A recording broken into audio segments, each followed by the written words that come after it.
to be happy with the journey. Yeah. Because you will never reach a certain point where you're happy with what you're doing. Because when you're an artist, you will always criticize yourself, always. I think this is a really interesting point to make, because a lot of people will say, I'm working for the end goal. And right now it sucks. I don't really like what I'm doing, but it's in service to the end goal. Yeah. So would you say that your process takes a different approach, where every step along the journey, you feel like, I want to be enjoying this step? Yeah. You have to enjoy what you're doing right now, because I think, because you develop while you work as well, right? You change as a person. And then I think once you reach that point where 2 years ago you might have said, oh, once I get to this point, everything will be fine. That point will change with you. It will not stay the same. Like I said, it's kind of like that carrot dangling in front of your face. It will grow as you grow. Maybe just think about why do you want to reach that point? What is not right with your life right now that you want to get to this point? And what will be different once you get to this point? Because usually your everyday life is going to stay the same. It's not going to change as much. Even if you get like a promotion or something, your everyday life, what you do from the moment that you wake up to the moment that you go to bed, it's probably going to be the same. I wanted to go back to your work in the video game industry and to ask you, what was it like to be Sara.m.han working in the video game industry? I mean, the field that I'm working in is there are mostly men around me. Yeah, typical for the video game industry. Yeah. I mean, there are a lot of female artists, but they usually most of them don't work in the field that I work in, or I haven't met a lot of them. My experience so far was that being not just a woman, but a woman of color, or like a woman of color that like white people see me as a woman of color, I'd say, and a very small woman as well. People just talk over your head a lot. Like they won't take you seriously. Like quite literally, you mean? Yeah, quite literally. Like if you're standing in a circle of friends and everybody is a head taller than you, they will talk over your head and they won't even look at you. Yeah. And I asked my partner, he's 170, so he's also not that tall. He said it happens to him too, especially if there's somebody who's like 190 and he's talking to another person who's like 2 meters tall, right? And they will talk and they won't see you. And they might even like kind of almost squish you between them because they don't look down. But I mean, I bet tall people get that a lot. Like that people are like, my God, you're so tall, right? But they will nobody will ever talk over their heads. Nobody will ever ignore them or accidentally shove their shoulder into your head. Ouch. Because that's happened to you. Yeah, like if it's a crowd and if you're tiny, it happens. Sure. Oh gosh, accidentally getting elbowed in the head. Yeah. Like what a staff meeting. Yeah. Oh no. Yeah. It taught me to be louder. If I notice that there's somebody who not just talks down to me, but like every time I say something, they just kind of dismiss it, I just be louder and I try to make my point. And it's happened that I got into not fights, but I got into very loud discussions with people because I just didn't want them to ignore me. Right. And I didn't know if is it really, am I being stupid here, or do you just not care because you think that I'm stupid? Because that's happened. Like I get that a lot, that I feel like people just don't take me seriously. They just think like, oh, what does she know? You said that you came into the video game industry, the concept art industry, kind of fresh-eyed, and then you went through some experiences that showed you how it was actually on the inside. How did it change for you that you decided to leave the industry? I realized something was off or like different from the way that I thought it was very early on. But then when I started working in 2017, that's when I kind of realized like, oh, okay, there's something really, really different from how I thought things were going to be. And for the first few months, it was fine. And I had a lot of fun and I learned a lot. And then I was working on this one specific project that was very, very production oriented. And they wanted a very specific thing, like very, very specific, that the creative input that we had was very small. It was kind of like we say pixel pushing in the industry. So it's literally like you're just pushing things like from left to right and you're like, is this better here? Is this better here? Right. So it was very, very small. And I did that for 4 months or something, or 5 months, I think. And that's when I kind of said, like, you know what, I'm probably not going to do this anymore. So I told them, like, I'm going to do 20 hours for you, and the rest I'm going to try to do this book, because I need to be creative in some way. And that's not creative work for me. So I have a question for you, which is from your blog. You're a writer, you're a novelist, and on your blog, you were writing an article about the ideas of identity versus essence. Oh, okay, yeah. And how, this was in the context of character development in a story. In the article, you talk about how identity is the mask that a character constructs for themselves as a way to survive in the world. So it's something that you wear almost. Yeah. Whereas essence is who they really are underneath, and how this essence can't really shine until they let go of their identity mask. So how does that relate to you moving through your life? You know, what is the nature of your identity compared with what your essence is? Yeah. Well, first of all, I think the idea of identity versus essence is not so much as something that you have to put down your identity mask to be yourself, you know, but I think everybody needs that identity to kind of protect themselves in society once they leave home, basically, and they're out there and vulnerable. You know, if we know that identity is this thing that we put on to get on in the world, like these are the outward characteristics that we express, so that the world will see us as a certain thing. So that's your identity. And then your essence is who you really are underneath.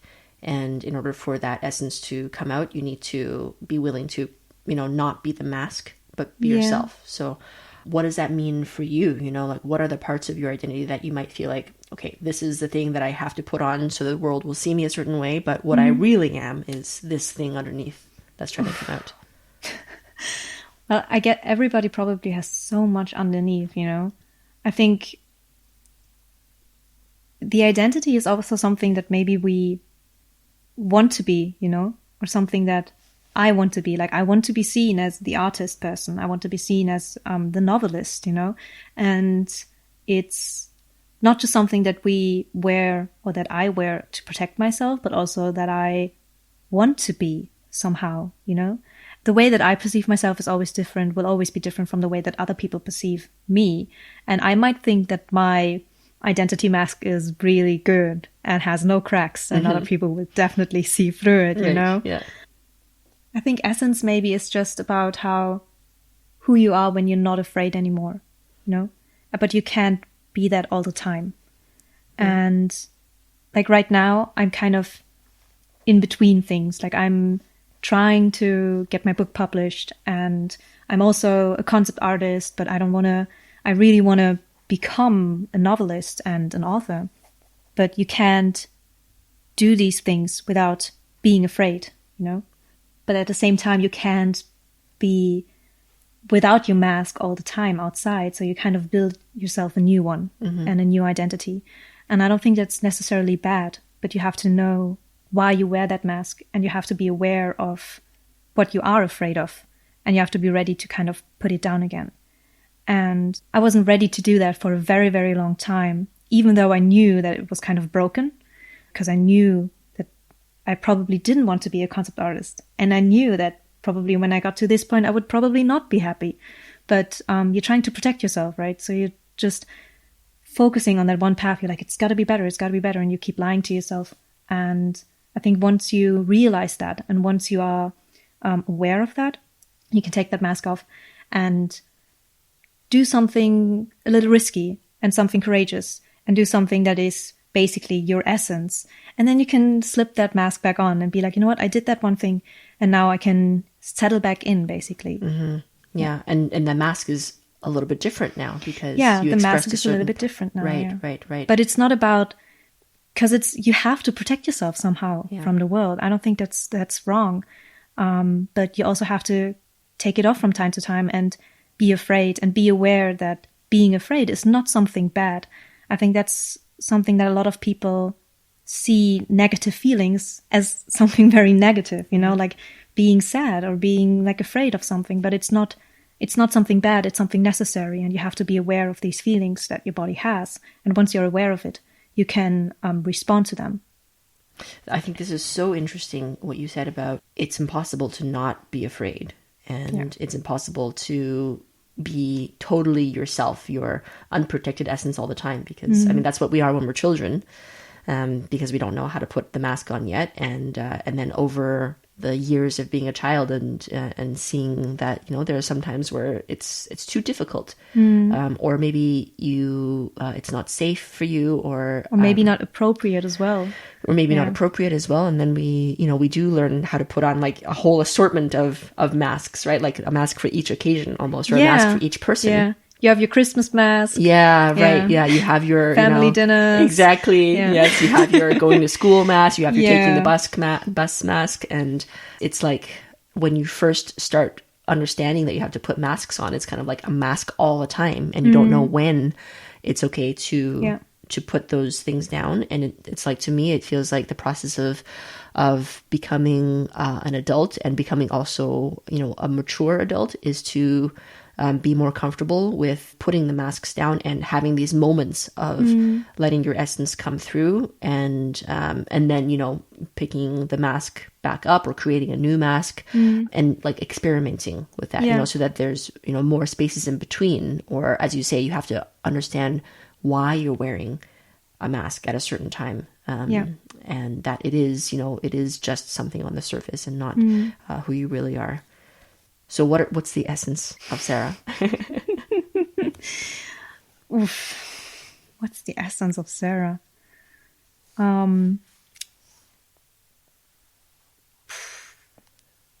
Somebody who's actually very afraid of what's going to happen next, basically. Because as I said, like, I'm on a threshold right now. I don't really know what's happening here, and I don't know what's happening there. But it's okay. Like, I've accepted that I'm afraid to a certain extent. And I think I need that fear as well to kind of push me forward, you know? When I was working as a concept artist, I could have had that very safe job, and I could have had a 40-hour week, and I could have done that all. But I think fear is the thing that kind of pushes you forward, and that kind of makes you want to take a leap and try new things. And it's a very big motivation, because you're afraid, you know, if you don't take that leap, what's going to happen? So I think it's a good thing that I'm afraid, but I hope that the fear will settle after a while to like a low simmer, maybe. This, what you just said, reminds me of something that Elizabeth Gilbert, who is one of my favorite novelists and just favorite people in the world in general, she talks a lot about the role of fear and creativity, and how they kind of come always together. That whenever you attempt to do anything creative, fear is always beside you and saying, no, don't do it. It's going to be awful. You're going to die. You're going to embarrass yourself.